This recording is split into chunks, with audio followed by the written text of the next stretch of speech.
Kentucky Congressman, Chairman of the House Oversight Committee, James Comer. Great to see you this morning. So I know that you're holding the Oversight Committee markup today on the provisions you're leading for the reconciliation package. So what's included here? What can we expect? Committees that have some type of jurisdiction on the budget reconciliation bill.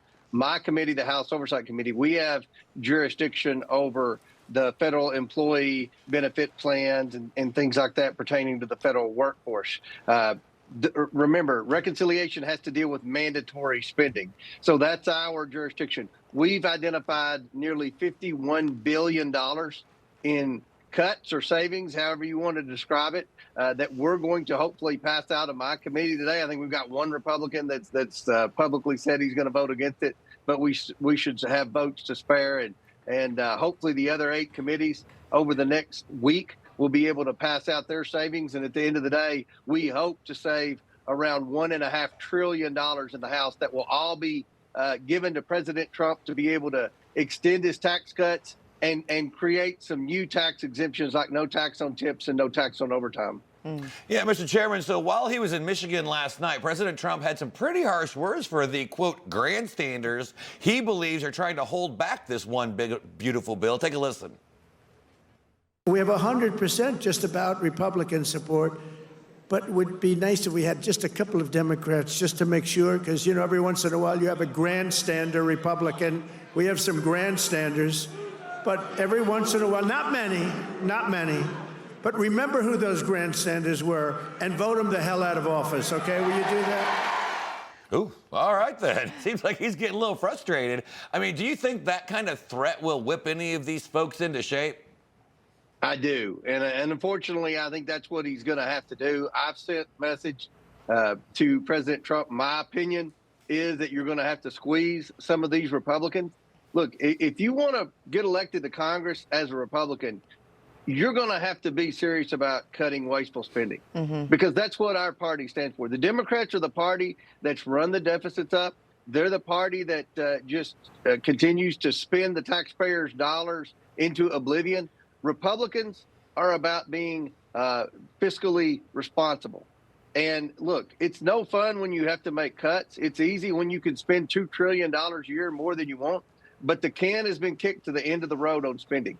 And with this budget reconciliation bill, in order to extend the Trump tax cuts and create new tax cuts, we have to have over $1.5 trillion in savings. The House of Representatives is serious about that. We honestly have about 7 or 8 members who are, you know, express skepticism or threatening to not vote. I think President Trump needs to continue to squeeze these members hard, because that's what being a Republican is all about. We've got to stick together and support the president's agenda. The president got a mandate for the American people, and it's time for Republicans in Congress to deliver. And I think one of your colleagues from the bluegrass state might be the leader on that list.